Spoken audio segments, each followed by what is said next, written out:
In this video, I'm going to give you a quick update on Bitcoin and the crypto market and what to keep your eyes open to. We can see that there are a lot of long liquidations coming through. Whenever that occurs, the crypto market does retrace.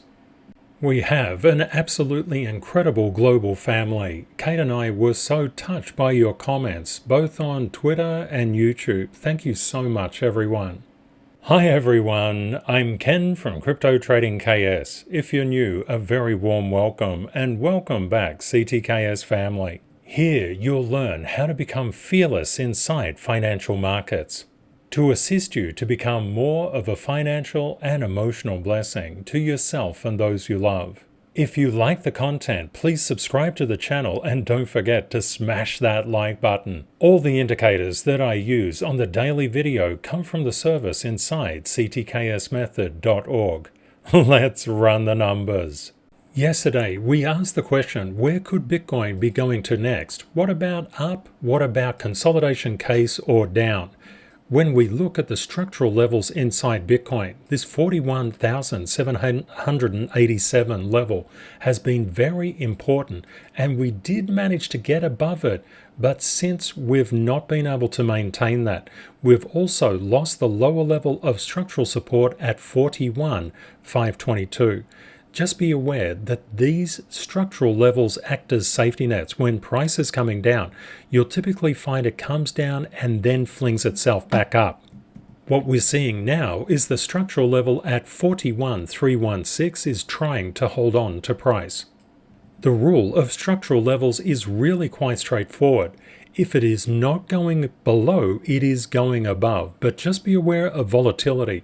The crypto market is inherently volatile. The other rule, if it gets above and confirms itself, we lost our confirmation on this candle and then we lost it on this candle. If it confirms itself for an uptrend, it's going up to the next structural level. So just bear that in mind. Apart from the levels we were just talking about, please keep your eye on 40,979 as well as 40,800. If we lose these levels, we're heading down to the 40,000 mark, and there's a reasonable amount of structural support down there. Use your risk management to think in terms of 3 dimensions. We were talking about yesterday, what do you think? The probability is going up, going nowhere, or going down? It pretty much went nowhere, and now it's started to go down. You can get these bit of a fake out before it breaks up. So that's the other thing that you need to keep in your mind. And of course, Bitcoin is not just influenced by Bitcoin. It's influenced by the tier 1, tier 2, and tier 3 charts. Make sure you keep on doing your cheat sheet. A lot of people will just say, it must be going down and that's the only way it can go. Well, not necessarily. Even if price comes down, you will find the price is always moving in a kind of a wave function.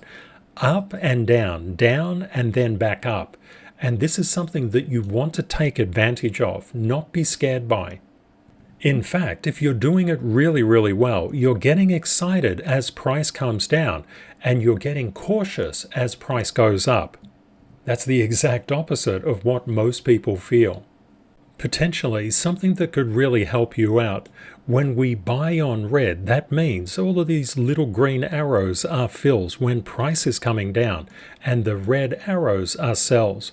You can see that when we look at Dogecoin, and this is just in the past 24 hours, there's been a lot of sells on Doge. A lot of people would be FOMOing into Doge to buy. We typically FOMO into any specific crypto project, stock market. It doesn't really matter what the particular chart is, so long as it has its structure laid out. And we're therefore buying at structural levels down. And you can see there's been a couple of fills on Doge just recently. This gets you on the right side of the percentage. And sometimes you do have to wait a while, so don't be too concerned if you've got orders stuck inside the market. That's pretty normal. You'll find that from time to time you do have to wait inside the market because the market does what the market does. We're cool with that. We can't force the market to do what we want it to do. I wish we could. BNB just recently has been showing a degree of strength. That's just something to keep your eye on as well. I'll give you a bit of an illustration on Litecoin. If we look at Litecoin and we get some really big downward spike, now that was a heck of a downward spike. It was just unbelievable. But these are very, very profitable to lean into. When you're buying on red, it will feel quite uncomfortable. But when things rebound, you'll find that you can do incredibly well. You'll find that if you're equipped with the rules, you will become much, much more profitable. And one of the most important rules in crypto is Rule 45. No alt can escape Bitcoin's gravity. If Bitcoin is coming down, the alts are sure to be following, but they'll come down much, much more. And it goes in reverse as well. If Bitcoin is coming up, the probability is the alts will absolutely fly. Therefore, you need three simultaneous strategies: a down strategy, a neutral or flat strategy, and an up strategy. The market dictates your return. We can't do it.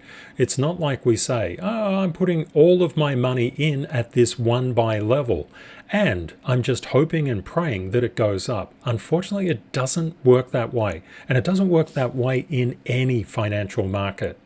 Inside the comments, that's a really good thing to think about and a good thing to discuss. Many people inside our community are absolute veterans. What advice would you give somebody who is new to the market, who's gone all in and potentially more at one point of time, and then the price action moved against them and they sold? This is a really good question, and we can bring up those answers tomorrow. I'm sure this is a topic that is going to be really helpful to so many people.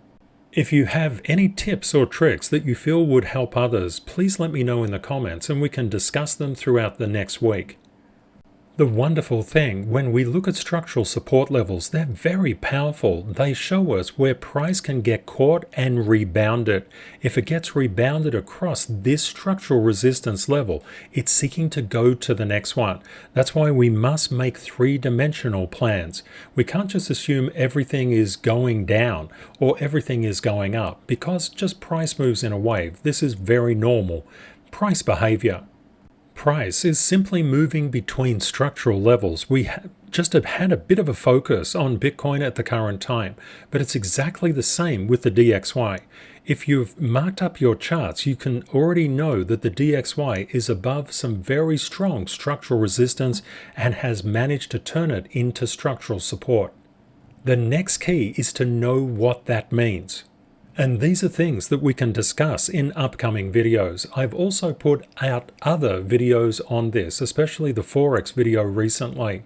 I would like to thank everybody who commented on yesterday's video. The comments were just so incredibly beautiful and heart-touching. You're an absolutely amazing global family.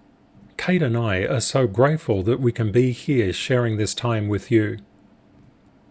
Have a great day or night ahead, my friends, and Kate and I look forward to catching up with you again in the next video.